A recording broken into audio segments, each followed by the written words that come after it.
Assalamualaikum warahmatullahi wabarakatuh. Innal hamdalillah nahmaduhu wa nasta'inuhu wa nastaghfiruh wa na'udzu billahi min shururi anfusina wa min sayyiati a'malina. May yahdihillahu fala mudilla lahu wa may yudlil fala hadiyalah. Asyhadu an la ilaha illallah wahdahu la syarika lah wa asyhadu anna Muhammadan 'abduhu wa rasuluh. Allahumma salli ala Muhammad wa ala ali Muhammad kama sallaita ala Ibrahim wa ala ali Ibrahim wa barik ala Muhammad wa ala ali Muhammad kama barakta ala Ibrahim wa ala ali Ibrahim fil alamin innaka Hamidum Majid. Amma ba'du. Qala al-mu'allif rahimahullahu taala, dosa besar yang ke-54. Dosa besar yang disusung oleh Imam Adz-Dzahabi rahimahullahu taala yang ke-54 ialah hamba yang melarikan diri daripada tuannya dan seumpamanya. Nabi SAW bersabda, hadis riwayat Imam Muslim, "Idza abaqal 'abdu lam tuqbal lahu salah." Nabi kata, jika seseorang hamba melarikan diri daripada tuannya, maka solatnya tidak akan diterima sehinggalah dia kembali kepada tuan dia, barulah diterima. Ini hukum undang-undang penghambaan yang diterima oleh Islam di awal dulu, yang mana penghambaan, sistem penghambaan telah berlaku sebelum kedatangan Islam. Sistem kehambaan ini telah berlaku sebelum kedatangan Islam. Islam tidak menghapuskan sistem hamba secara paksa, malah diteruskan tetapi digalakkan untuk dibebaskan hamba. Sehinggalah mari zaman kita hari ni kita tak kenal ada hamba. Tak ada dah zaman kita ni dalam bentuk hamba. Tak. Apa jadi gitu? Disebabkan sistem ataupun perundangan Islam yang apa-apa kafarah kebanyakannya membebaskan hamba. Tak. Orang yang terlanjur dengan isteri dia di bulan Ramadan, di siang Ramadan, antara kafarah dia, denda dia, bebaskan hamba. Tak. Orang yang bunuh dengan tidak sengaja, antara kafarahnya bebaskan hamba. Orang yang zihar dan sebagainya, banyak undang-undang Islam ni Nabi ataupun syariat supaya kafarah dia, denda kepada setiap kesalahan-kesalahan yang dilakukan itu dengan membebaskan hamba. Maka berlakulah pembebasan hamba secara berterusan di zaman para sahabat sehinggalah mari zaman kita hari ni tak ada dah sistem hamba ini. Tetapi hamba ada undang-undang dia, ada hukum yang telah ditetapkan oleh syarak. Antaranya dia tak boleh lari daripada tuang dia. Selagi mana dia menjadi milik tuang dia, tak, bukan setakat dia, malah harta benda dia pun menjadi milik tuang dia.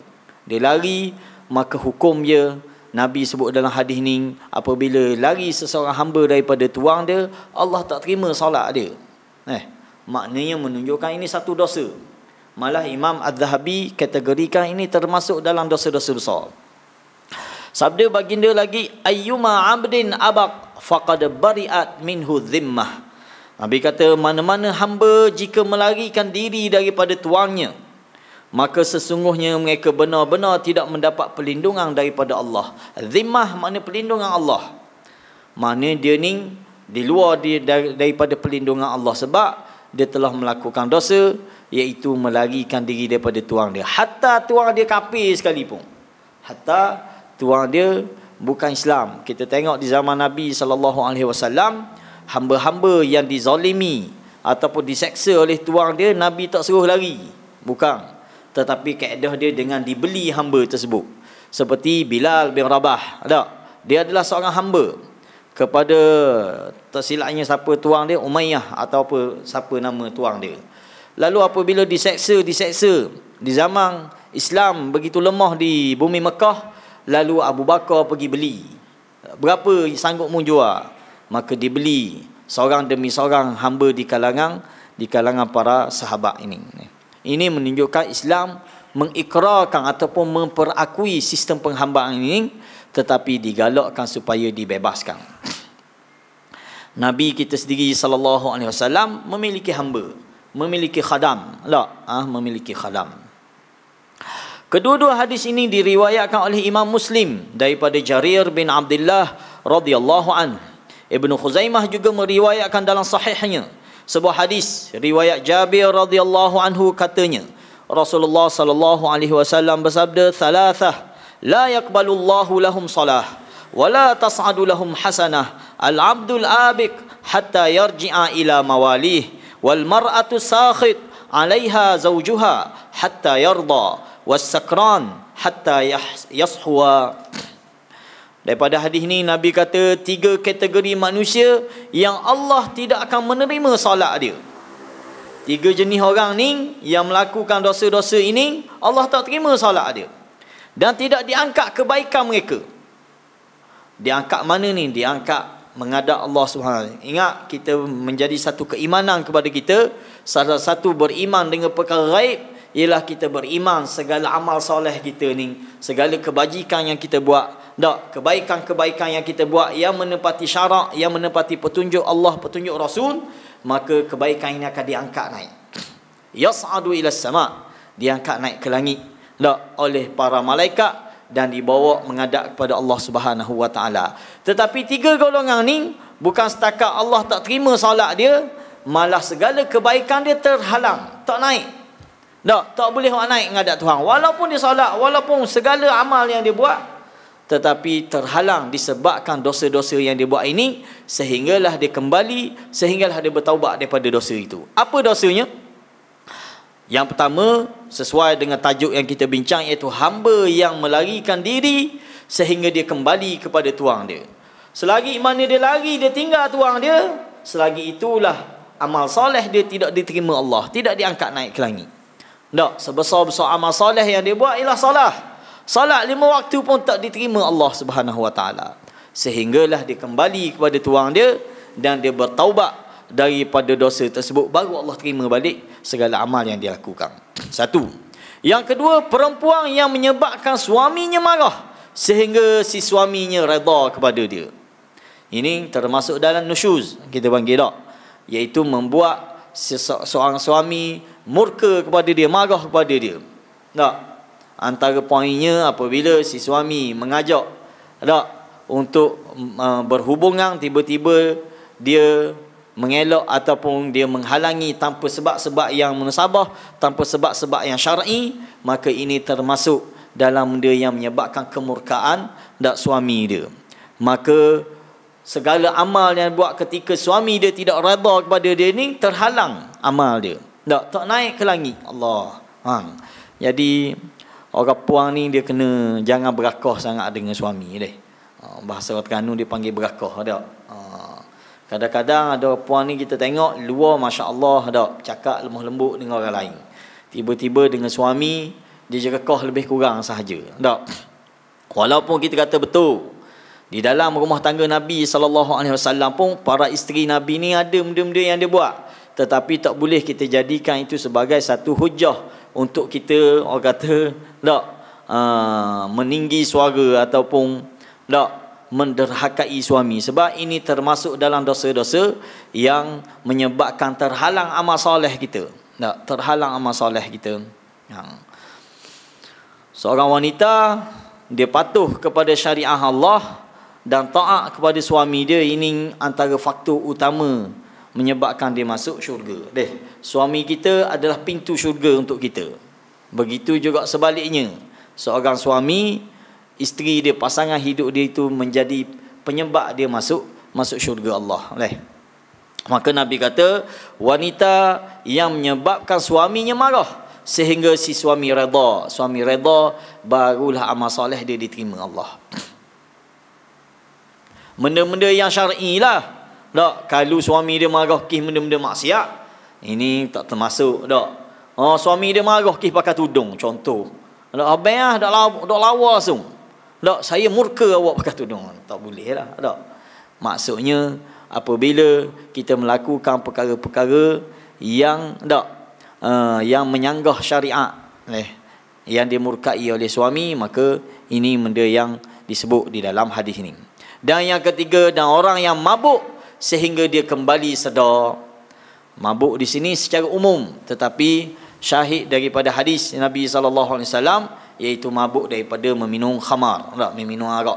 Maka dikiaskanlah segala benda-benda lain yang memabukkan, seperti ketung, seperti dadah dan sebagainya, tak. Benda-benda yang memabukkan, sekali sesiapa yang makan menyebabkan sampai jadi mabuk, tak, maka solat dia tidak diterima sehinggalah dia sedar balik.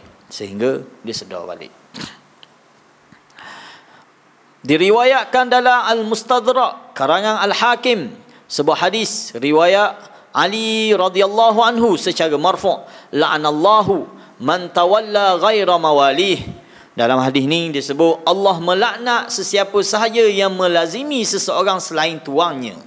Tak, dia melazimi seseorang selain daripada tuannya, nyetaat orang lain sedangkan dia ada tuang, dia memiliki tuang dia, seorang hamba itu.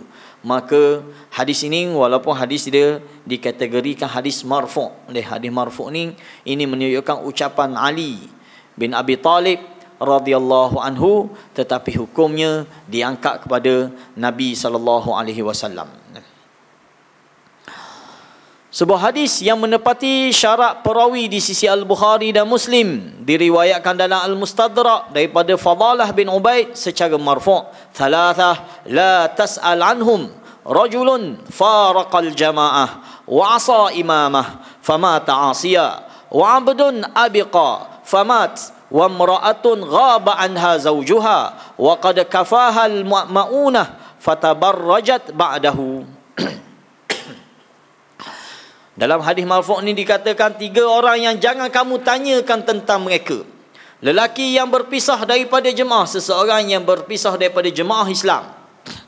Sini kena mafhum molek jemaah. Jangan kita terjemah jemaah kita. Maksud sini al-jamaah ialah ammatul muslimin. Pegangan umat Islam. Kesatuan umat Islam. Tak boleh kita keluar. Kalau kita kecilkan maksud jemaah kepada kumpulan kita, jadi masalah lalu hadis ni. Betul tak? Kita kata jemaah ni kumpulan kita. Dah orang lain dia kata tafsir benda yang sama juga. Dia kata jemaah dia. Lepas tu mana jemaah sebenarnya? Al-jamaah bila disebut di dalam hadis lebih difahami oleh para ulama-ulama hadis, al-jamaah sini manhaj. Tak? Satu orang kata benda manhaj umat Islam, terutama apabila disebut sunnah wal jamaah. Alhamdulillah baru ni kalau kita tengok dalam parlimen, timbalan menteri agama kita dah menjawab soalan yang menjadi satu kemusykilan besar di kalangan umat Islam hari ni. Sebab orang mempersalahgunakan istilah sunnah wal jamaah ni. Ahli sunnah wal jamaah ni, sebahagian orang dia kecil, dia kumpulan dia je dia kata ahli sunnah wal jamaah. Nampak tak? Maka alhamdulillah apabila timbalan menteri kita Al-Fadhil Dr. Marzuq jawab soalan tentang ni, jelas clear. Ahli sunnah jemaah definisi dia ialah orang yang berpegang dengan ajaran Quran dan ajaran sunnah. Ni syarat utama. Tak kiralah mu dalam mu nama mu benda pun, tak. Mu mazhab mana pun, asalkan mu berpegang dengan Al-Quran dan sunnah, ajaran Rasul dan kefahaman berdasarkan kefahaman sahabat, para tabi'in dan tabi' tabi'in, maka ini adalah ahli sunnah. Nah, al-jamaah pula yang dimaksudkan adalah jamaah para sahabat. Jangan duk faham jemaah kita. Betul dah kita guna istilah ni jemaah kita ni. Tak ada masalah. Surah SKJ nak faham ni jemaah surah SKJ. Tak ada masalah tu, tapi al-jamaah dalam hadis bukan tu maksud dia. Al-jamaah yang utamanya jamaah para sahabat. Apa yang disepakati oleh para sahabat tak boleh kita keluar. Contoh, isu besar yang menjadi dikategorikan sebagai isu politik dan isu agama, iaitu khilafahnya Abu Bakar Siddiq radhiyallahu anhu dan 3 sahabat yang lain. Ini menjadi satu keputusan jamaah. Abu Bakar adalah khalifah yang pertama Islam yang disepakati, yang telah dibai'ah oleh jumhur para sahabat. Maka kalau ada orang yang tak puas hati, tak setuju, maka ini orang panggil farikul jamaah. Orang yang keluar daripada jamaah Islam. Dia tak setuju 4 orang sahabat ni jadi khalifah. Abu Bakar dia tak setuju yang pertama, Umar dia tak setuju yang kedua, Uthman dia tak setuju yang ketiga. Dia kata Ali sepatutnya yang pertama. Ini orang yang farikul jamaah kita panggil, yang keluar daripada jamaah umat Islam. Sebab jumhur, keseluruhan para sahabat telah mengiktiraf ataupun telah berbai'ah kepada Abu Bakar, kepada Umar, kepada Uthman dan juga kepada Ali bin Abi Talib sebagai khalifah-khalifah pengganti kepada Nabi sallallahu alaihi wasallam, pemimpin kepada umat Islam di awal era sejarah umat Islam itu. Ini termasuk dalam al-jamaah yang dimaksudkan. Jangan kita kecil kumpulan kita. Tak. Ada orang dalam bab manhaj, dalam bab akidah, dia kecil akidah dia, pegangan dia je. Dia kata ahli sunnah wal jamaah ni siapa? Asy'ariyah wa Maturidiyah, dia kata. Ini satu kefahaman yang cukup silap kita tu. Sebab di sana dalam bab akidah bukan Asy'ariyah dan juga Maturidiyah sahaja diiktiraf sebagai ahli sunnah. Kita tak nafikan Asy'ariyah, Maturidiyah sebahagian daripada ahli sunnah. Boleh kita kata gitu. Tapi kalau kita kerak di hanya ahli dak Asy'ariyah ahli sunnah, dak Asy'ariyah dan juga Maturidiyah sahaja ahli sunnah, masalah lalu. Kita keluarkan ramai di kalangan para ulama, khususnya di kalangan para sahabat. Tak ada seorang abuk pun Asy'ariyah di kalangan para sahabat. Takkan kita kata dia bukan ahli sunnah ke mana? Tak. Maka fahaman yang sebenar sebagaimana boleh pakat rujuk apa yang menjadi kenyataan Fadhil timbalan menteri kita, menteri agama kita, yang dimaksudkan dengan al-jamaah ialah orang-orang yang berpegang, orang-orang yang sama bersama dengan jemaah Islam, khususnya para sahabat. Nampak tak? Para sahabat. Dan yang dimaksudkan dengan manhaj ahli sunnah ini, mereka adalah yang berpegang dengan akidah salaf dan juga akidah khalaf. Salaf dengan khalaf ini diterima, disepakati sebagai ahli sunnah. Tak? Disepakati sebagai ahli sunnah. Jelas, clear. Kalau orang tak puas hati lagi, tak boleh nak kata apa. Dia kata ni kumpulan lain ni, timbalan menteri ni, geng lain ni. Masalah. Sebab hak dia jawab tu bukan dari kepala otak dia. Itu dah menjadi satu qarar. Tak? Satu orang kata warta daripada JAKIM. Tak? Ni bukan zaman kita ni, dulu dah. Keluar dah statement siapa yang dimaksudkan dengan ahli sunnah wal jemaah ni. Sehari dua ni je orang pening dalam bab ahli sunnah wal jemaah ni. Hak ni declare dia ahli sunnah, hak tu declare dia ahli sunnah. Basic dia mudah saja kita. Ahli sunnah, mereka yang selari dengan pegangan empat mazhab. Ahli sunnah. Bukan benda dakwaan. Dakwaan kita tambah. Kita nak benda yang kita pegang ni sama sebagaimana fahaman siapa ni Imam Hanafi. Sama sebagaimana fahaman Imam Maliki. Sama sebagaimana fahaman Imam Syafi'i, Imam Hanbali. Ni ahli sunnah kita. Walaupun benda tu beza kita sikit. Contoh. Ni orang kita dah boleh beza langsung. Masya Allah kita kata. Tak? Orang tak kunut sikit. Dia kata ni bukan ahli sunnah. Sebahagian orang kan, dia tak pergi Mekah, dia tak semayang di Masjidil Haram, dia tak semayang di Masjid Nabawi. Sebab tok imam tak baca bismillah, tok imam tak baca kunut. Masya Allah kita kata. Sedangkan kalau kita ngaji sikit, itu termasuk fahaman ahli sunnah. Tak? Mazhab Hanbali memang tak baca kunut. Mazhab Hanafi memang tak baca kunut. Tak? 3 mazhab lagi memang tak baca bismillah. Ada masalah. Ke kita kata ahli sunnah ni hanya mazhab Syafi'i sajalah. Siapa yang berfahaman gini silaplah kita tak. Ahli sunnah, mereka yang intisab, yang sesuai dengan pandangan, khususnya pandangan pak mazhab ini. Ini ahli sunnah kita itu. Dalam bab fiqh. Dalam bab akidah pun gitu juga. Bab akidah mereka yang berpegang dengan akidah salaf dan juga akidah khalaf. Apa akidah khalaf? Termasuk pak kita ni lah, ngaji sifat 20 ni, termasuk tak, para ulama meletakkan ini termasuk dari kalangan, masih dari kalangan ahli sunnah kita itu. Jadi ni kena faham molek. Sebab kalau tidak, kita bermudah-mudah menyesatkan orang, tak mengeluarkan orang daripada. Ada hak berani lagi dalam WhatsApp dalam dia senaraikan 73 golongan hak Nabi sebut tu kan. Nabi kata umat aku akan berpecah kepada 73 golongan. Dia pun senarai, susah nama. Masya Allah. Ada benda yang betul, tapi ada benda yang mengikut hawa nafsu dia letak. Ni kumpulan ni. Sejauh tu dia kata. Ahli sunnah wal jemaah. Siapa ahli sunnah wal jemaah? Dia. Masalah. Tak. Orang main politik pun begitu. Orang hak main isu akidah, isu benda pun sama juga. Dia telah mengecikkan yang dimaksudkan dengan ahli sunnah. Dalam hadis, bila Nabi kata rajulun faraqal jamaah, seorang yang keluar daripada jemaah umat Islam. Pertama, jemaah para sahabat. Ini disepakati. Tak boleh kita keluar daripada pandangan-pandangan yang disepakati oleh para sahabat. Benda yang mereka khilaf, kita boleh berkhilaf. Tapi benda yang mereka sepakati seperti khilafah hanya Abu Bakar, Umar, Uthman dan Ali, ini mesti kita sepakati dengan dia. Tak boleh kita takwil, tak boleh kita berpisah dengan mereka. Begitu juga dalam bab-bab yang lain. Bab mereka berkhilaf, kita boleh berkhilaf. Adakah para sahabat sepakat belaka benda perkara? Tak. Ada benda yang mereka berkhilaf.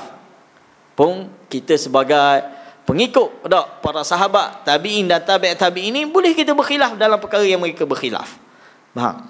Contoh benda kita kata dalam bab semayang tarawih mereka berkhilaf. Umar mari semayang 20. Aisyah kata 8 rakaat sahaja. Maka dalam bab ni kita boleh berkhilaf. Tak boleh kita kata orang semayang 20 tu ahli sunnah, orang semayang 8 bukan ahli sunnah. Tak kena, sebab ada sahabat yang berpegang dengan 8. Faham? Kenapa tak? Ada hak nganyi lagi, hak semayang 20, dia kata semayang 8 ni malah apa dia kata. Tak, malah semayang dia kata. Macam-macam peseng. Sebab dia? Sebab tak berapa fahamnya konsep ahli sunnah wal jamaah. Kalau kita faham situ sekarang baik kita tak akan balah dengan orang yang berbeza pandangan sikit dengan kita. Tak. Khususnya berbeza dalam masalah fiqh. Tambah-tambah kalau beza dalam masalah politik, lagi lah. Tak, seorang ahli sunnah, dia tak akan keluarkan seseorang yang berbeza fahaman politik dia. Sebab kita boleh bayang, bab ibadah kita boleh beza, bab ibadah. Bab mazhab ni boleh berbeza.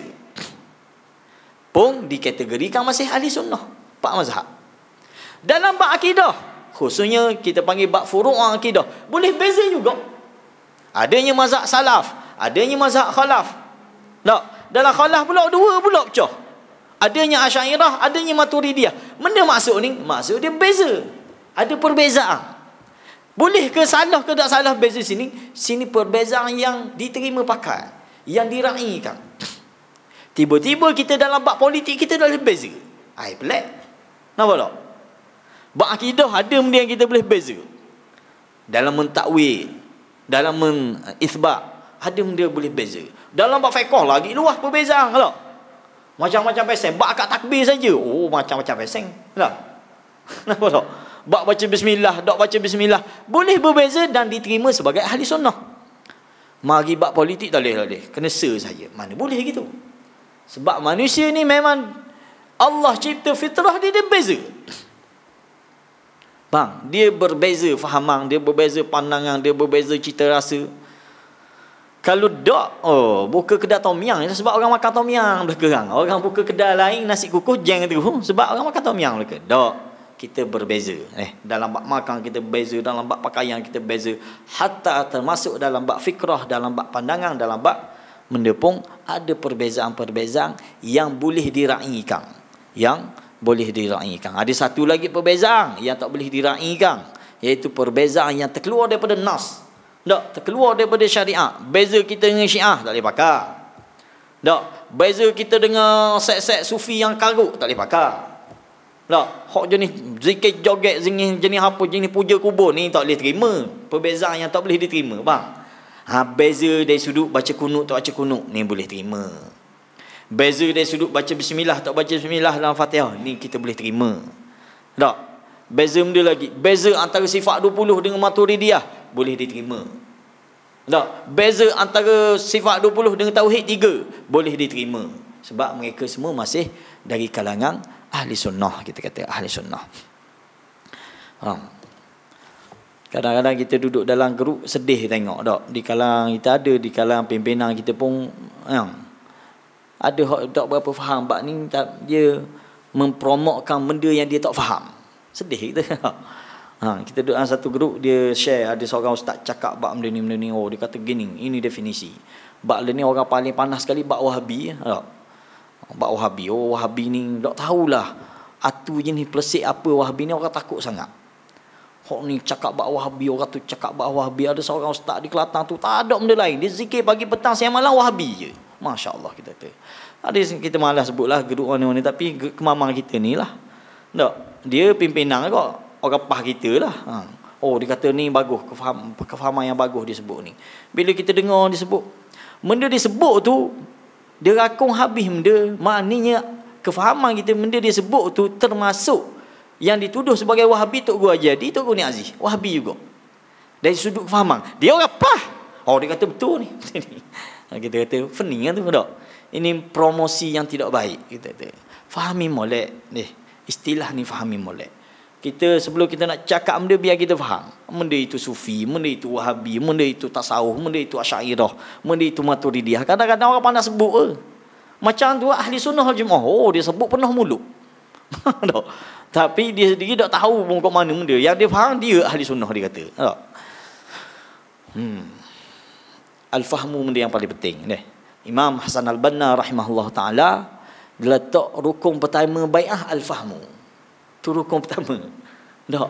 Mu nak bai'ah dengan seseorang, tak? Mu nak akad seorang sebagai pemimpin, mu kena faham dulu mana dia ni. Ni al-fahmu pun kita pening. Al-fahmu benda pertama sekali kena faham Quran dan sunnah. Tak? Hak ni benda utama sebab ni sumber asas kita. Tak? Segala ibadah kita, segala kefahaman, segala akidah kita mari sini.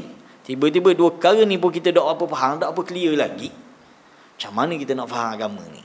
Macam mana kita nak faham sistem kepada agama ni tak? Moga-moga Allah bagi kefahaman kita yang baik, tak? Kefahaman yang jelas. Sebagaimana kefahaman yang telah Nabi ajar kepada para sahabat, sebagaimana kefahaman yang diajar oleh para sahabat kepada tabi'in dan juga tabi'in sehinggalah kepada imam-imam yang empat. Kita nak faham lagi tu. Tu yang pertama. Wa asa imamahu, dan dia mengingkari, tak, menderhakai pemimpinnya. Tak, menderhakai pemimpinnya. Tak boleh. Itu termasuk benda yang dikategorikan sebagai dosa. Wa abdun abiqa famat. Dan yang kedua dia kata seorang hamba yang abiqa, yang lari daripada tuang dia lalu dia mati. Ni tak tahulah sebab dia melakukan dosa. Dan dikategorikan sebagai dosa besar. Wa mar'atun, dan yang ketiga disebut sebagai isteri yang berjauhan dengan suami, sedangkan si suami telah mencukupkan keperluannya, namun setelah itu dia menghias diri untuk tatapan lelaki ajnabi. Allah, dengan lelaki dia buat payah, dia buat jual mahal. Taing keluar rumah dia bersolek habis teh. Ini kalau dia mati dah keadaan lagu tu lagu manalah. Tak? Lagu mana keadaan dia. Ini apa ni? Dosa besar yang kelima, 54. Tadi sikit lagi. Kita baca dosa yang ke-55.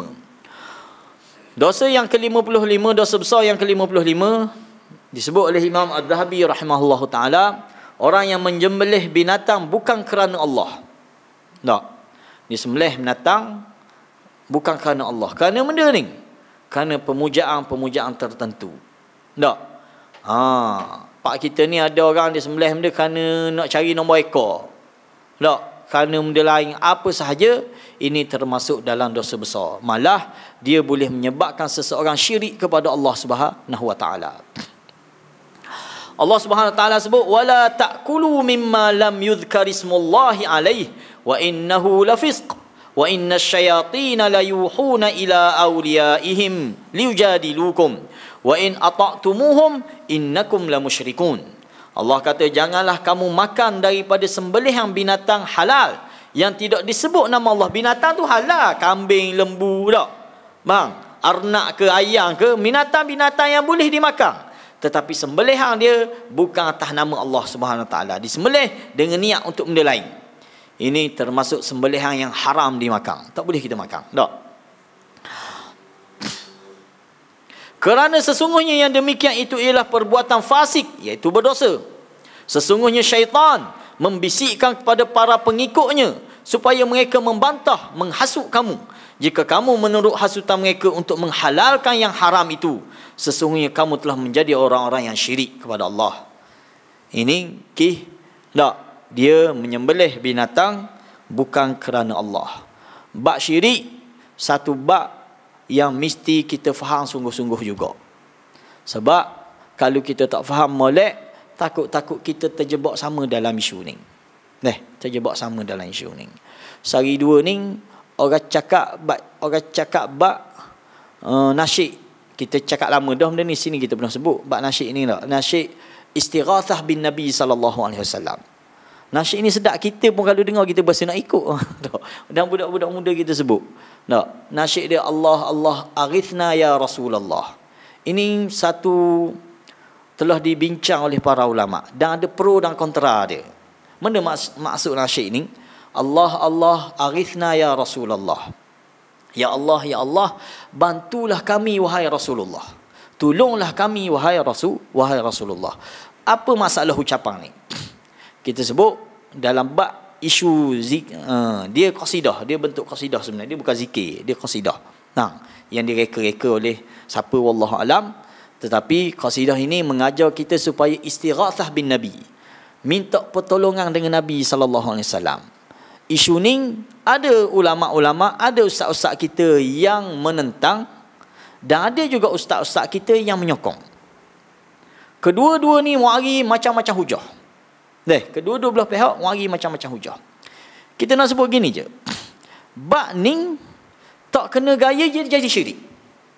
Bab istighatsah dengan Nabi ni sallallahu alaihi wasallam tak kena gaya je dia boleh jadi syirik.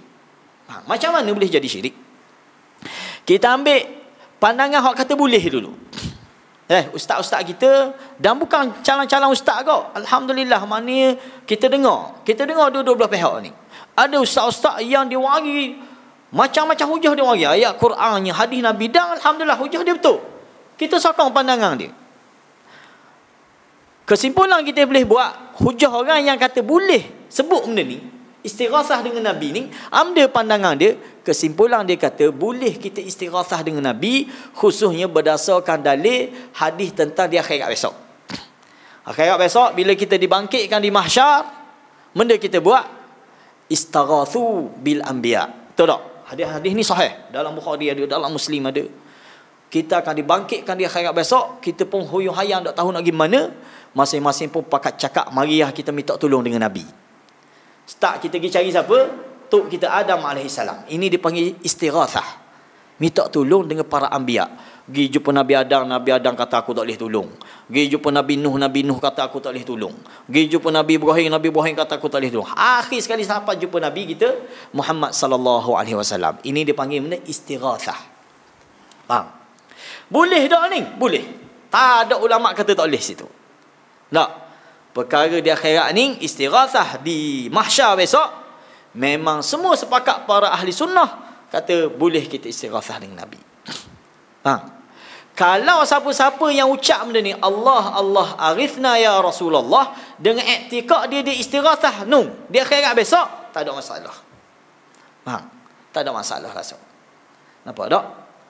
Tapi yang jadi masalah apabila dia duduk atas muka bumi ni, dia ada masalah, dia istighatsah dengan Nabi. Hak ni masalah. Contoh dia ada masalah benda. Dia ada nyakit. Dia pakat dah naik ke? Tak, kena samang JPJ ke? Tak, nampak JPJ depan dia pun Allah Allah aghithna ya Rasulullah. Salah tak perbuatan ni? Salah. Dan dia boleh jadi syirik kepada Allah. Sebab apa kita kata kita boleh jadi syirik? Sama dengan perbuatan puak-puak Nasara, Kristian. Orang Kristian dia doa ke siapa? Dia doa kepada Allah, dia doa kepada Yesus. Tak? Dia minta tolong dia sikit-sikit Yesus. Kalau kita pergi ke gereja dia hari Ahad apa, sebelum tok khatib dia, padri dia nak khutbah, benda-benda dia buat, dia akan qasidah dulu. Bahasa kita qasidah lah, dengan piano, dengan apa tak. Dia akan nyanyi dulu.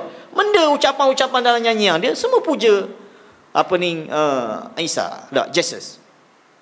Kalau dia berobat pun, tok bomo dia berobat, tak ada benda lain melainkan dia kata minta tolonglah dengan Jesus. Kalau kita umat Islam pun bersikap yang sama, kita istighatsah dengan Nabi dengan masalah-masalah yang kita hadapi, ini boleh menyebabkan seseorang syirik kepada Allah. Lalu ustaz ni, hak yang dakwa dia kata boleh, dia kata tak ada orang buat gitu. Dia kata orang dengan niat istighatsah di akhirat besok. Kita kata ada. Kita pernah temu dalam satu Facebook seorang muslimat kita, orang Islam kita lah. Dia buat status dia masalah vaksin. Dia kata dah cocok 2 kali vaksin ni, nak masuk yang ketiga. Dia pun buat ayat tu bawah, Allah Allah aghithna ya Rasulullah. Mana maksud kita kata? Kita tegur bawah tu. Kita kata, puang, cik, Kita kata ucapan cik ni bermasalah dari sudut akidah. Faham? Dari sudut akidah bermasalah. Nampak tak? Faham? Sebab dia telah meminta tolong dengan Nabi SAW dalam keadaan Nabi telah wafat. Nabi hidup, dia kata. Betul, Nabi hidup. Tapi adakah Nabi tahu ucapan kita? Nabi dengar seruan kita? Kalau orang beraktikad bahawa Nabi dengar seruan kita, kita minta tolong dengan Nabi, Nabi dengar seruan kita, ni lagi-lagi masalah. Tak? Lagi-lagi masalah dari sudut akidah. Jadi, kesimpulan yang kita boleh buat, antara orang yang menyokong dengan orang yang menentang, kita rasa kalau orang tu nak selamat akidah dia, lebih baik tak payah. Satu, tak pernah Nabi ajar kepada kita untuk berdoa dengan secara istighatsah bin Nabi. Tak ada dalam mana-mana hadis. Kita carilah dalam hadis-hadis yang sahih. Tak, diajar kepada kita kalau nak minta tolong, istighatsah dengan Nabi, istighatsah dengan wali. Tak ada. Yang ada yang kita duk ulang 17 kali sehari semalam ni, iyyaka na'bud wa iyyaka nasta'in. Betul tak? Hanya kepadamu lah kami menyembah ya Allah, dan hanya kepada Engkau lah ya Allah kami minta tolong. Kalau gitu, ada seorang ustaz lagi, ni jahat lagi dia cakap, malah kita sebut nama. Ada kata kalau gitu tak boleh minta tolong dengan orang, syirik tak? Faham? Tayar motor kita rata putus, dia kata. Minta tolong, tak boleh, syirik. Betul ke gitu? Bukan, kita kata masalah bab minta tolong ni, ulama bahagi dua. Dalam bab iyyaka na'budu wa iyyaka nasta'in ni, dalam bab dia, dalam bab perkara-perkara yang fauqal asbab, yang di luar kemampuan makhluk, kita tak boleh minta tolong. Hak boleh kita minta tolong sesama makhluk ni, perkara-perkara yang madunal asbab ataupun tahtal asbab, benda yang dalam kemampuan makhluk, boleh kita minta tolong. Betul tak? Kita minta tolong dengan orang, minta tolong pergi kedai ke, minta tolong urut tubuh, ni tak jadi syirik. Tak ada ulama yang kata gitu. Wahabi ke wasabi ke tak, nasabi ke apa pun tak pernah kata minta tolong dengan orang jadi syirik. Dia kata kalau gitu Nabi tak boleh pergi perang, ajak sahabat pergi perang, syirik ya Nabi. Kalau gitu buat apa Nabi pakai baju besi? Syirik ya Nabi pakai baju besi. Tak ada ulama cakap gitu. Yang kita cakap, yang tak boleh istighatsah ni di luar kemampuan makhluk. Contoh, para anbiya dan juga para awliya yang telah meninggal dunia, tiba-tiba kita seru nama dia untuk tolong kita. Ini tak boleh. Sebab yang boleh kita seru nama secara gaib ini hanya Allah Subhanahu Wa Taala dalam bab berdoa. Dalam bab berdoa, dalam minta hajat, tak boleh kita seru nama orang lain. Hanya nama Allah. Kalau kita seru juga nama orang lain, inilah yang dimaksudkan syirik. Dan inilah perbuatan jahiliah dulu. Faham?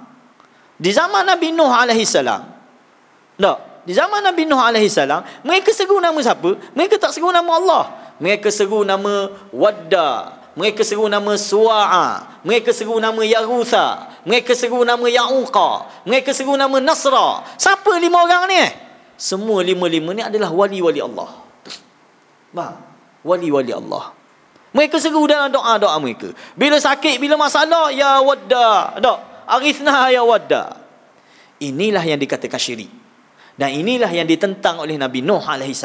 Sepanjang sejarah dakwah dia, hampir 1000 tahun, menentang benda ni saja. Tiba-tiba hari ni kita bermudah-mudah dengan bab ni, masalah. Wallahualam, saya sebut 2 pandangan ni. Ada ustaz yang kata boleh, ada ustaz kata tak boleh. Dan ustaz kata boleh, dia ikat, ada ikatan dia. Dia kata boleh istighatsah ni, dia kira besok. Ya, kita setuju ni. Tak jadi masalah. Dan juga boleh kita istighatsah masa Nabi cokoh duduk depan kita, sebagaimana para sahabat buat. Boleh. Nampak tak? Dan memang sahabat pun pergi minta tolong dengan Nabi. Minta tolong lagu mana? Minta tolong suruh Nabi doa. Faham? Minta tolong suruh Nabi doa ke dia. Tak, ada sahabat yang bila kapung dia kemarau panjang, Nabi pun pergi temu, sahabat ni pergi temu, ya Rasulullah, tolong doa kapung aku hujan lebat, ni kemarau panjang ni. Nabi pun doa. Ini tak menjadi muskil langsung. Yang menjadi muskil, kita minta tolong dengan Nabi selepas kewafatan baginda. Kita akui, kita terima bahawa Nabi hidup di sisi Allah, tetapi Nabi tak tahu isu kita.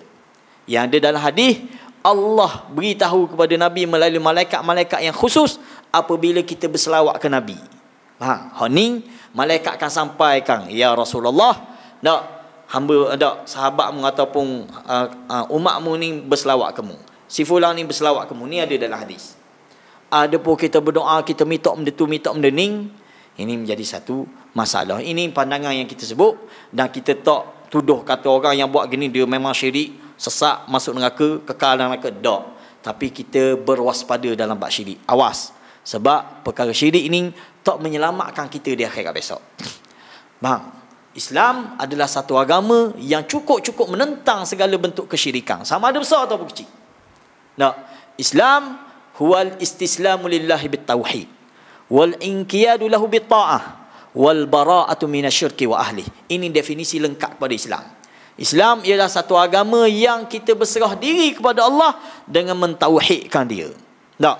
Dan kita tunduk patuh dengan penuh ketaatan kepada Allah. Dan kita berlepas diri segala bentuk kesyirikan dan juga kumpulan-kumpulan kuncu-kuncu yang membawa kepada kesyirikan. Ini baru Islam. Kalau tak cukup 3 perkara ni, tak? Maka tak sempurna Islam kita. Kita serah diri dah. Kita tauhid dah kepada Allah tapi tambah taat. Tak sempurna Islam dia. Tak? Tauhid jangan tapi tak semayang bang. Masalah. Tak? Oh, tauhid dah, taat dah. Tapi ada juga syirik juga. Ada juga amalan-amalan syirik sama ada besar ke kecil menjadi masalah kepada agama dia. Tak? Ini fahaman yang patut kita kena ambil. Jangan marah kita pula. Kita sebut pandangan hak kita sebut dah. Kita sebut dah ada 2 pandangan. Kalau kita berasa tak apa pakai pandangan ni, silakan. Dan kita bertanggungjawab. Dah. Gitu sahaja dah. Okey, sekadar itulah kok. Tak ada yang nak baca habis ni. Kita sambung semula. Dosa besar yang ke-55. Wallahu alam. Sekadar tu, subhanakallahumma wa bihamdika asyhadu an la ilaha illa anta astaghfiruka wa atubu ilaik. Assalamualaikum warahmatullahi wabarakatuh.